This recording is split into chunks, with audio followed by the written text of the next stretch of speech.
হ্যাঁ, ইসকন একটি জঙ্গি সংগঠন। জাতীয়তা, জাতি, ধর্ম, বর্ণ, গোত্র, সম্প্রদায় নির্বিশেষে প্রতিদিন 2 থেকে 3 মিলিয়ন মানুষের মুখে খাবার তুলে দেওয়া যদি কোনো জঙ্গি সংগঠনের বৈশিষ্ট্য হয়, তাহলে হ্যাঁ, ইসকন একটি জঙ্গি সংগঠন।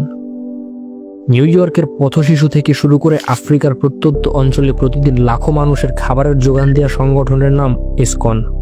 করোনা মহামারীতে যখন গোটা বিশ্ব গৃহবন্দী, তখন 120 মিলিয়নের বেশি মানুষ খাবার পেয়েছে ইসকনের মাধ্যমে। অ্যাপলের প্রতিষ্ঠাতা স্টিভ জবস পর্যন্ত ছাত্রাবস্থায় 7 মাইল হেঁটে যেতেন ইসকন মন্দিরে শুধু একবেলা খাবার খাওয়ার জন্য। And I would walk the 7 miles across town every Sunday night to get one good meal a week at the Hare Krishna temple. এই ইসকন সেই সংগঠন যারা 2022, 23, 24 সালে নৌকা ভর্তি ত্রাণ নিয়ে উপস্থিত হয়েছিল সিলেট সুনামগঞ্জ এলাকায়। এই ইসকন সেই সংগঠন যারা 1971 সালে যুদ্ধ চলাকালীন সময়ে বাংলাদেশের জন্য ডোনেশন কালেক্ট করেছিল বিশ্বব্যাপী।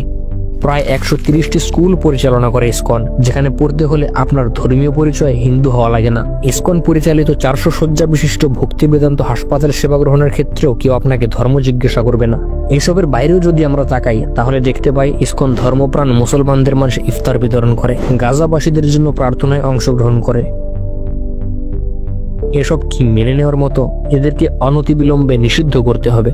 যদিও ইরান, পাকিস্তান, কাজাকিস্তান সহ পৃথিবীর প্রায় প্রতিটি দেশে ইসকনের 8 শতাধিক মন্দিরের মাধ্যমে নিজেদের কার্যক্রম পুরো দমে চলছে। কোনো দেশেই ইসকনের উপর বিন্দু পরিমাণে নিষেধাজ্ঞা নেই। আপনাদের হাতে ফোন আছে, ফোনে ইন্টারনেট আছে। যে সকল দেশে ইসকন নিষিদ্ধ বলে অপপ্রচার চালানো হয়, সেসব দেশের নামের পাশে ইসকন লিখে গুগল করলেই দেখতে পাবেন কতটা আড়ম্বরের সাথে ইসকন সেখানে নিজেদের ধর্মীয় কার্যক্রম পরিচালনা করে।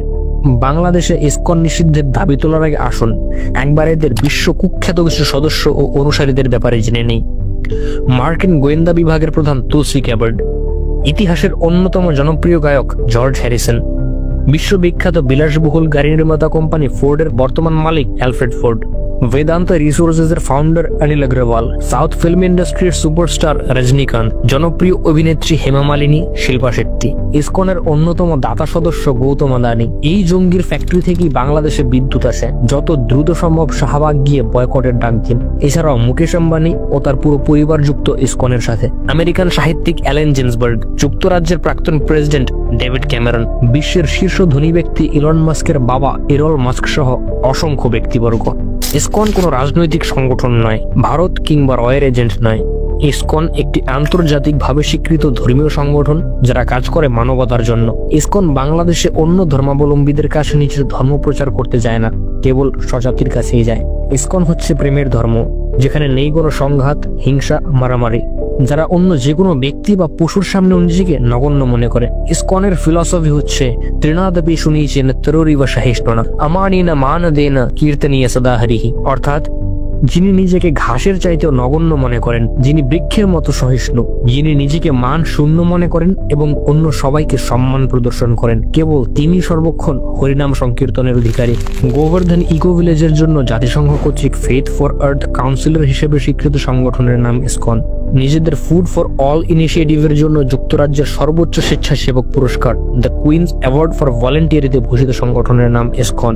ফুড ফর লাইফ কার্যক্রমের জন্য ব্রিটিশ এম্পায়ার মেডেলধারী সংগঠনের নাম ইসকন। 24 ঘন্টার মধ্যে সর্বোচ্চ 8,813 জনকে মাদকের অন্ধকার জগৎ থেকে বের করে আনার অনন্য গিনেস ওয়ার্ল্ড রেকর্ডধারী সংগঠনের নাম ইসকন। পৃথিবীতে ইসকনই একমাত্র জঙ্গি সংগঠন যারা স্কুল, হাসপাতাল, মোবাইল ক্লিনিক, রিহ্যাবিলিটেশন সেন্টার চালায়। এরকম আরো কতগুলো জঙ্গি সংগঠন থাকলে হয়তো পৃথিবীটা আরেকটু সুন্দর হতো। ইসকনের বিরুদ্ধে যত অভিযোগ সামাজিক যোগাযোগ মাধ্যমে দেখতে পান, তা শুধুই অভিযোগ। যে কোনো অপকর্মের পর তা ঢালাও ভাবে প্রচার করা হয় ইসকনের নামে। যার যেদিক দিয়ে যা মনে চায়, যেভাবে মনে চায় সেভাবেই অভিযোগ তোলে। কিন্তু এসব অভিযোগের সত্যতা না কোনোদিন কেউ প্রমাণ করতে পেরেছে আর না পারবে। চিলের পেছনে দৌড়ানোর আগে একবার কানে হাত দিয়ে দেখুন।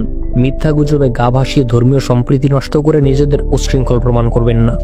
তাই আসুন সকলে সচেতন হই, অন্যকে সচেতন করি, গুজবে গা না ভাসাই, সত্যকে জানি এবং অন্যদেরও জানাই।